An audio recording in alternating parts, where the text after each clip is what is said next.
আসসালামু আলাইকুম ভিউয়ার্স। আজকে অনেক গুরুত্বপূর্ণ একটা বিষয় আপনাদের সাথে আলোচনা করব। তার আগে চট করে সবাই আমার ইউটিউব চ্যানেলটি সাবস্ক্রাইব করে নিন। আমি একটা জিনিস খেয়াল করলাম যে ১০ ঘন্টার বেশি হয়েছে যে ডিমটা একটু ফুটো হয়ে গেছে। বাচ্চা ঠোঁট বের করে নিঃশ্বাস নিচ্ছে, কিন্তু বের হচ্ছে না বাচ্চাটা। এজন্য আমি কী করলাম, একটু এর ঠোঁটটার জায়গা দিয়ে ডিমের খোসাটা সরিয়ে দিলাম, ভেঙে দিলাম ডিমের খোসাটা। তাও দেখি যে এর ২ ঘন্টা পরে তাও বের হইতে পারতেছে না। তো আস্তে, আস্তে করে আমি একদম পুরোটাই অর্ধেকের বেশি ভেঙে দিলাম। দেখতেছি যে এরপরেও বের হতে পারতেছে না।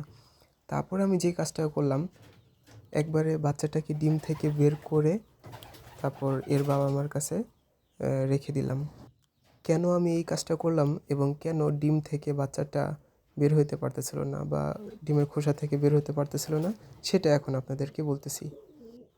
প্রথমত, বাচ্চাটা একটু দুর্বল হয়েছিল এবং ডিমের পুরোটা অংশ জুড়েই এর বডি ছিল। তার মানে ডিমের খোসার ভিতরে পর্যাপ্ত পরিমাণে ফাঁকা জায়গা ছিল না যে ও প্রেসার দিয়ে পাটা সোজা করবে এবং ডিমের খোসাটা ভেঙে খোসা থেকে বের হবে। এইজন্য আমি বাচ্চাটাকে ডিমের খোসা থেকে এভাবে বের করলাম। আপনারা হয়তোবা একটা জিনিস খেয়াল করছেন যে আমি যখন বাচ্চাটা ডিমের খোসা থেকে টান দিয়ে বের করলাম, তখন বাচ্চার নাভি থেকে রক্ত বেরোচ্ছিল। তা আমি তো বুঝতেছিলাম না রক্ত কীভাবে ঠেকাবো। তখন আল্লাহকে বলা বাদে আমার আর কোনো কিছুই করার ছিল না। এগুলো আমার নতুন কালেকশন করা কবুতর এই প্রথম বাচ্চা দিছে। তো অবশ্যই একটু বেশিই খারাপ লাগার কথা। প্রথম বাচ্চা হইছে, প্রথম বাচ্চাই যদি একটু সমস্যা করে। এই পেয়ারের বাচ্চাটাই সমস্যা হয়েছিল। তে এই মেল কবুতরটা চকরিয়া রেসে ৭৪তম হইছে এবং এই ফিমেল কবুতরটা মিশারাই রেসে ৭১তম হইছে।